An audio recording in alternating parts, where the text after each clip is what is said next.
Uh, Hey everyone, I know it was a little just after the lunch, so I'm just going to be quick about this. Before we reimagine, going to take a couple of minutes to go over the history of this a little bit.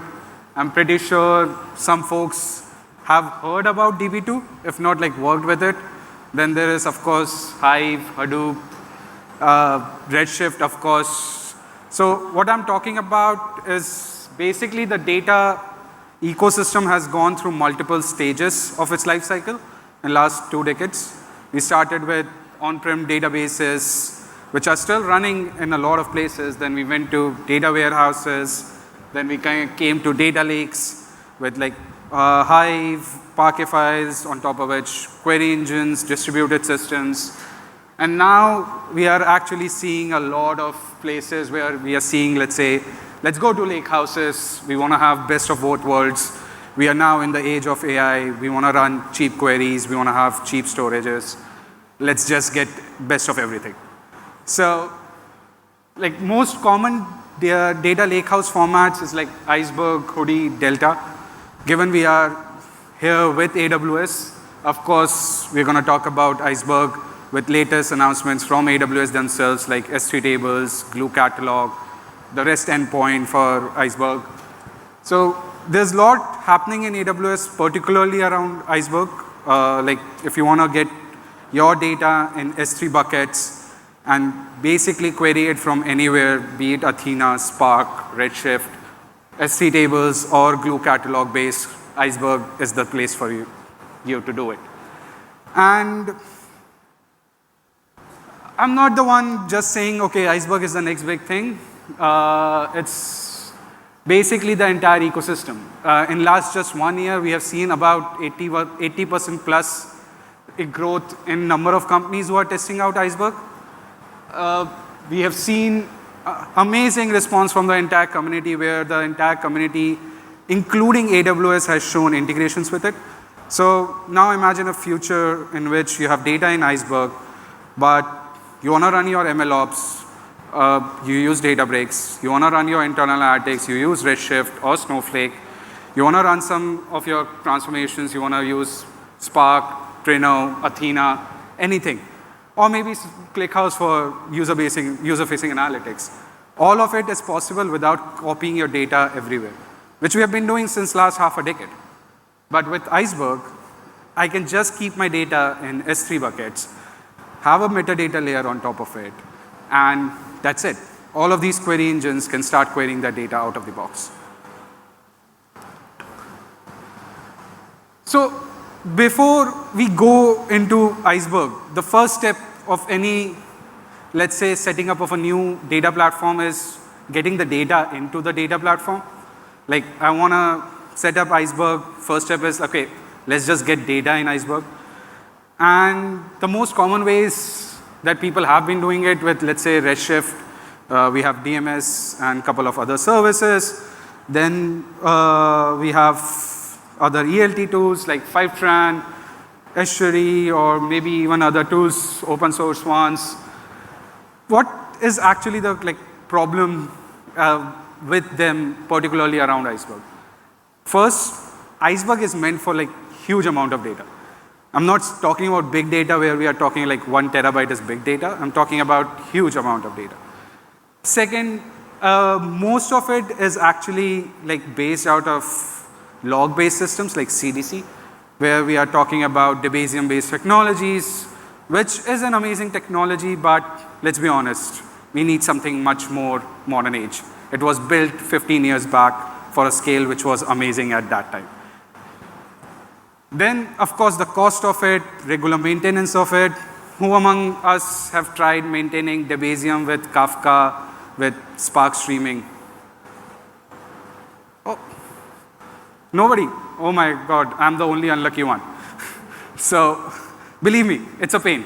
Especially if you get those PagerDuty calls on your Friday evening, that Debezium is going bad, it's bad. So, maintenance is pain, and then we have schema evolution. And good data is only in labs. In real world, we have data where some column type changes, another column gets added, backend decided, okay, this is no longer the name of the column I want to use something else. Or maybe I just no longer want it to be a timestamp. From today, I want it to be a string. So that's the real world. So schema evolves, and with evolution of schema, everything breaks. And of course, the data quality. I guess I was talking to somebody outside, and somebody said AI is as good as the data it is querying. So of course, the data quality is something which is the first step towards, let's say, getting the data right and the trust in data. Like if we are not sure about this, anything we do after it just doesn't matter. So what is exactly OLake, or why exactly do all of this? Come here, do this. So Apache Iceberg is an open source table format, which AWS has adopted in S3 tables with Glue catalog as well. And OLake is basically an ingestion layer for those kind of systems. So if you have data in mainframes, or your databases like Postgres, MySQL, Mongo, Oracles of the world, or maybe Kafka, and you just want to get that data in your S3 tables or Glue-based Iceberg, OLake is the system to do it. We can directly write to your Iceberg systems, and you can directly start querying it to through your query engines. Or maybe you just want to have, let's say, Parquet files in your S3 buckets. We can do that as well. But why do all of this? Like, what's the need now, particularly? Now, we are talking about a system in which you can have, let's say, a single place of storage and multiple query engines. Let's take a second and understand like what exactly it unlocks. So imagine, okay, I'm just going to ask a question which I know I'm going to be dumb one, but still, just to make sure everybody is awake. How many of you have actually started running LLMs on top of data warehouses, data lakes? Okay, I at least see 2-3 hands. That's good. May I ask a counter question on it? How much cost you saw increasing on your data warehouses or lakes? How much extra you paid for it? So, as statistics says, you're going to be charged at least 2 to 3 times more than a normal human writing those queries. It's actually kind of physics. A human can write 8 hours a day a query. AI can write 24 hours a day. So more input, output, more cost. And that's where open systems like this, ingestion, open systems like Iceberg comes into the play, where you have certain portion of your data sitting in your Icebergs, S3 tables, Glue-based catalogs, and you practically run a single instance DuckDB, Trino, or Athena, and just query it using AI. It's going to save your cost. It's going to increase your quality on the data, and at the same time decrease your time to adoption. So that's what we do. We basically get you through that. We are the bridge between your legacy systems and the brighter future towards where you are actually start getting data on your Iceberg. And how do we do that? We are fully open source, not doing any sales pitch here. I'm not getting any money for it, so just saying it up front. But the high-level architecture is kind of very simple. We have kind of like sources that I just talked about. Then there is kind of like a core in which we manage those old things like schema evolution, dead letter queue, schema type changes, all the boring things. And then we have a simple Go-based writer, and basically which writes it to the Iceberg table. So it's pretty lightweight. And the delta or the difference basically comes in how we read the source.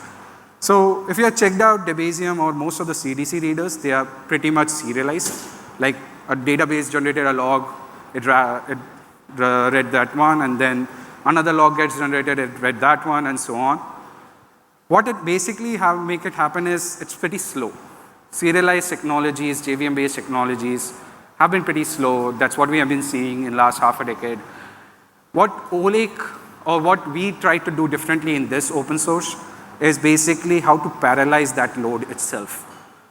That's the first set of differentiation we did in the source side of things. How can we parallelly read the logs that is generated by Postgres, Mongo, MySQL, the places where all your transaction data are coming. And then at the writer side of things, most of the ELT tools can write in practically any data warehouses, which can take care of most of the things for you. But Iceberg is a little different. You need to take care of, okay, how big your Parquet needs to be, you need to commit it to a certain catalog, and so on. So there are multiple steps you need to follow when you're writing into Iceberg. It actually takes care of you, for you, all of that. Basically, with this, in the first full load, you'll not get files like 2 MB files, 2 MB Parquet files, which you're once again merging using queries and so on.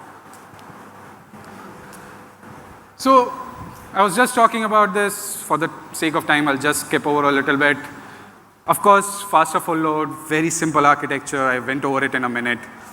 So yeah. And of course, there's a UI. Why not? Then there is optimizations, where that's why I'm here, and CDC and all of those things. So this is basically the reason why I can basically stand here and talk about this. The reason, or basically the final result of all the optimizations and basically the simplified architecture is this. I was just talking about Debezium. Imagine I have like 1.2 billion rows, 1.3 billion rows.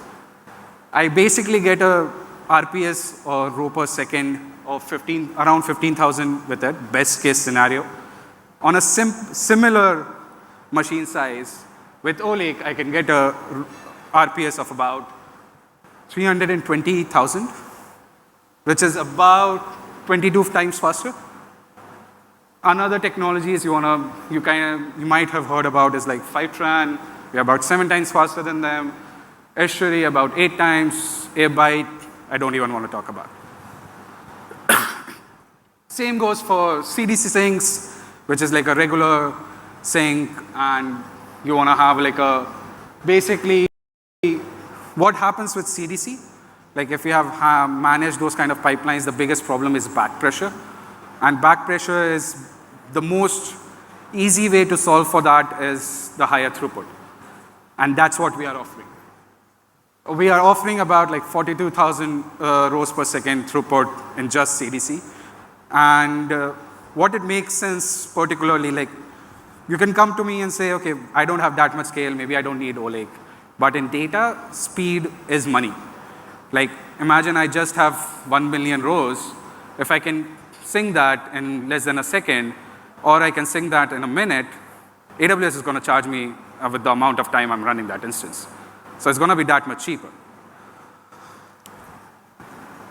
Companies are already using us in production. The product is anyway open source.